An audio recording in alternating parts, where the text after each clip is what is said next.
Okay, take 3 of this video. Let's go. Hello guys, and welcome back, or welcome here if you are new. My name is Amy. So in today's video, I'm going to be doing the mood reader book tag. These questions really are hard to give a direct answer to. So I'm struggling with the fact that all these questions are taking like 5 or 10 minutes each. And that is way too long because there's 11 questions. But that's just because there's so many good ones. So I first heard of this tag from Oceana at Oceana's Gotta Read 'Em All. So first, thank you Oceana for making this video. And I don't know if she listed the person who first came up with this. If she did, I will leave their link in my description box as well as Oceana's. But you know what? I had to jump on this tag train because this is just so me. I just love talking about reading and mood reading, all of that. All right, take number 3. Let's try this again. Number 1. Do you consider yourself a mood reader? Yes, I would consider myself a mood reader. I mainly read Christian fiction, okay? And a lot of times you could say Christian fiction, contemporary romance.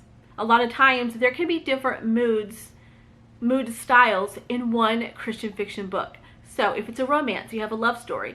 But at the same time, you can have a story of redemption, a story of healing, of hope. And so, you know, those are different moods. There can be a suspense in Christian romance. So again, that's another layer of a different mood. So sometimes when I'm reading, if I'm reading the right Christian fiction romance type book, it can have several different moods in there. You see what I mean?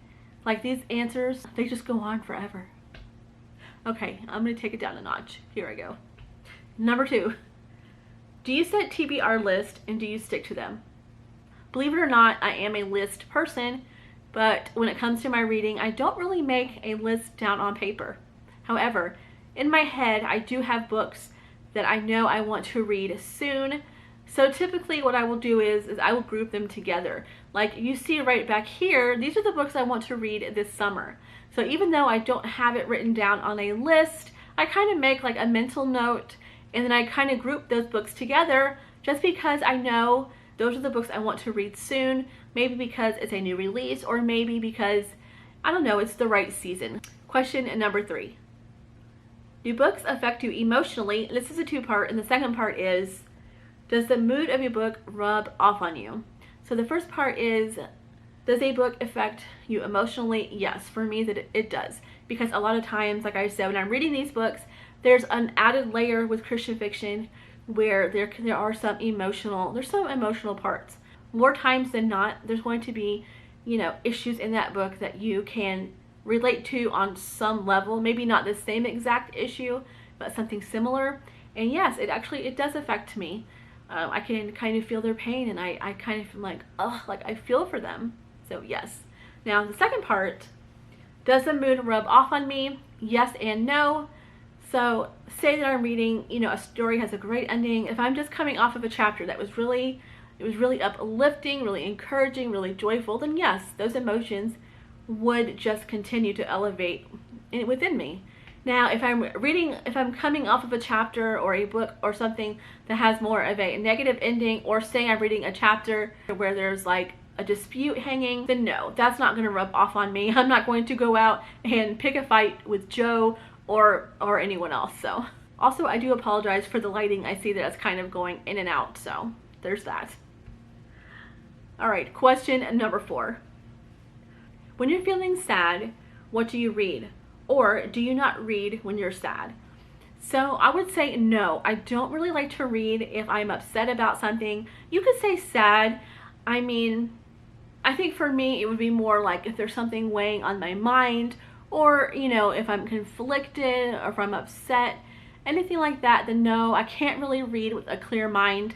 And I don't know about you all, but when I'm reading, I like to have my mind clear because you really have to use it a lot, because here you are painting a picture in your mind as you're reading. And so if there's something cluttering that up, at least for me, I can't really enjoy the book as much. So, question number 5. Most often, do you use reading to escape, to learn, or to critically reflect? So I don't think I would use any of those words to describe. I think I would use the word explore, because that is what I like to do in books. I love to know the geography of a book. Once I know where this book is set, like if it's set, you know, in a North Carolina beach town, or say in a coastal town in Maine, or somewhere in the Pacific Northwest, I love that. I love to go exploring on the ground and exploring, you know, different lives of the characters. Number 6. What is a book that made you laugh out loud? So I don't know if I have one just in mind, because really in all the books that I read, there's high moments, there's moments that make you laugh, some that make you cry, and unfortunately I do not make notes of these, so I can't really say one per se. However, I can say a writer. One of my very favorite Christian authors is Becky Wade, and a lot of her books, she comes up with these phrases that are just so funny. Also, Denise Hunter, in the last book that I read, Lake Season, there were some parts in there that were funny. Again, I didn't notate them, but I know they were there. Number 7. What is a book that has made you cry? Or if you don't cry, one that really moved you? Again, it's hard to pinpoint one, just because, you know, a lot of the books I read, like I said before, there's more than one story, and when there's a hope story or a redemption story, or if a love story just really comes together in a great way, I might shed a tear. And again, it's these authors who bring out these emotions. Okay, and number 8. What is a book that you didn't even know how you felt about? I think I would have to say The Secret Life of Sarah Hollenbeck. Even though I did finally admit that I did enjoy that book, at first I was like, I don't even know how I feel about this. Okay, number 1 is a book written in first person, which typically I don't read that style of book. There was also some content in there that was a little bit odd, but as the story moved along and it wrapped up, then it did kind of make sense. So there was just some things. Also, there was a couple of things that happened that were just kind of unbelievable. At first, it did leave me shaking my head like, okay, what did I just read? But once you actually kind of reflect on it, and as you progress in the story, it kind of all unfolds and you kind of see how it does make sense. I actually have a video about that book, and the author commented on it, so that was neat. All right, moving on to question number 9. Are you more likely to read on a sunny day or a cloudy day? For me, I can go either way. I love to read down at the pool when it's sunny. You know, Joe and I grab a couple of beach chairs. He reads off of his phone, and then I read actual books. I just like to give my eyes a rest, you know, from the screens and everything, and there's just something to me about holding a book and reading it. Or some days we go down to the pool and it's overcast, and it's really nice to read because it doesn't hurt your eyes as much as the sun, even with sunglasses. But really, if I'm reading indoors, I can read anytime. I guess there is something when it's kind of raining or storming outside. It just feels like extra cozy. All right, number 10. Do you usually set the mood when you read? Music, lights, smells, etc. Yes, I do, not always. Now, one thing I do before I read is, you guys might think this is weird, I like to have my mind settled and calm when I read. I know I'm going to be reading for a long haul. I make sure that the room I'm in is picked up, it's cleaned. So that is one thing I do. Also, a lot of times what I'll do is I will turn on YouTube and I will have some kind of ambiance on. So if I'm reading at night, I will maybe have on a library scene with a flickering fireplace, or if it's in the daytime when it's sunny, I will turn on YouTube and I will put on ambiance of like a beach theme. Last but not least, number 11, can you leap from book to book, or do you need a buffer time between them?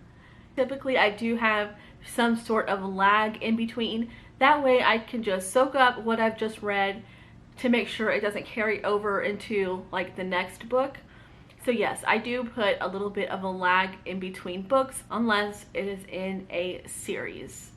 So if I'm reading a series and I have the next book, then in that scenario, yes, I would be okay with just moving on to the next book. I'm telling you, this is a good tag because it really provokes you to think about your answers. It was a lot of fun, and you guys get to learn a little bit more about me. And yeah, that's just something about these tags. It just pulls out different things from people that you maybe wouldn't normally see in a regular video. I hope that you enjoyed this, and maybe you consider doing this tag too. If you do, let me know so I can check it out. Well, thank you all for hanging out with me. Until next time, take care. Bye guys.